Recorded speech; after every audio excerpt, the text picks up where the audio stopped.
দক্ষিণ দিনাজপুরে বিজেপি নেতার তোলাবাজি, কাউকে চাকরি পাইয়ে দেওয়ার নামে টাকা আদায়, কাউকে আবার ঘর পাইয়ে দেওয়ার নামে প্রতারণা। তপনে চাঞ্চল্যকর অভিযোগ বিজেপির মণ্ডল সভাপতির বিরুদ্ধে। অভিযোগ তুলেছেন বিজেপির স্থানীয় নেতাকর্মীরা, মানতে নারাজ মণ্ডল সভাপতি।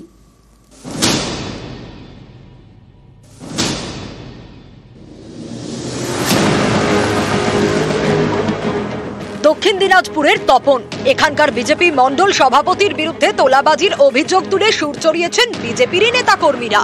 এ নিয়ে ভিডিও ভাইরাল। আমার বাবা উৎপল বর্মন বিজেপি পুরনো কর্মী। আমার বাবার কাছে বাড়ি দেওয়ার নাম করে টাকা নিয়ে যায় বিজেপি মণ্ডল সভাপতি কবিরাজ বাসকে, কিন্তু আমাদের বাড়ি এখনো দেয়নি। আমার স্বামীর থেকে বাড়ি দেওয়ার নাম করে বাপু টাকা নিয়ে গেছে, আমাদের এমএলএ কোটা থেকে বলে বাড়ি দিবে, কিন্তু বাড়িও দেয়নি, কিছুই দেয়নি।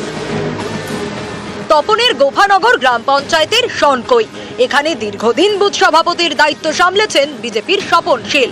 কয়েকদিন আগে তাকে সরিয়ে দেওয়া হয়। এরপরই তপনের বিজেপির মণ্ডল সভাপতি কবিরাজ বাস্কের বিরুদ্ধে সুর চড়ান স্বপন। তার অভিযোগ, এলাকায় তোলাবাজি করছেন বিজেপির মণ্ডল সভাপতি, ঘর দেওয়ার নামে টাকা আদায় করেছেন, রেলে চাকরি দেওয়ার নামেও টাকা তুলেছেন। আমাদের মন্ডল প্রেসিডেন্ট আমাদেরকে বলেছিল গরিব মানুষের জন্য ঘর দেওয়া হবে।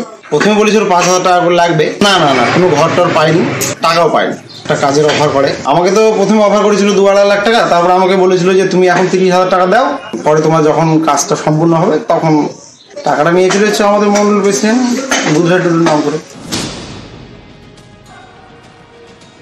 যেহেতু এর আগে আমি মন্ডল সভাপতির দায়িত্বে ছিলাম, তো বর্তমানে কে আবার আমাকে সাংগঠনিক ঘোষণা করেছে পুনরায়।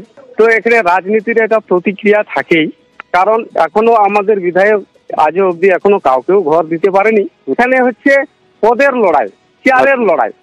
অনেকে হয়তো সেটা জোর জবরদস্তি করে আমার এই জায়গাটাকে নিতে চাইছে।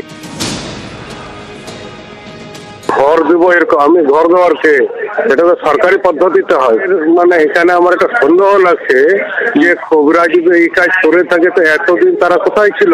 হঠাৎ করে দ্বিতীয়বার সে মন্ডল সভাপতি নির্বাচিত হওয়ার পরে এই ঘটনাটা কেন? তারা কি মানে প্রকৃত বিজেপি কর্মী? তো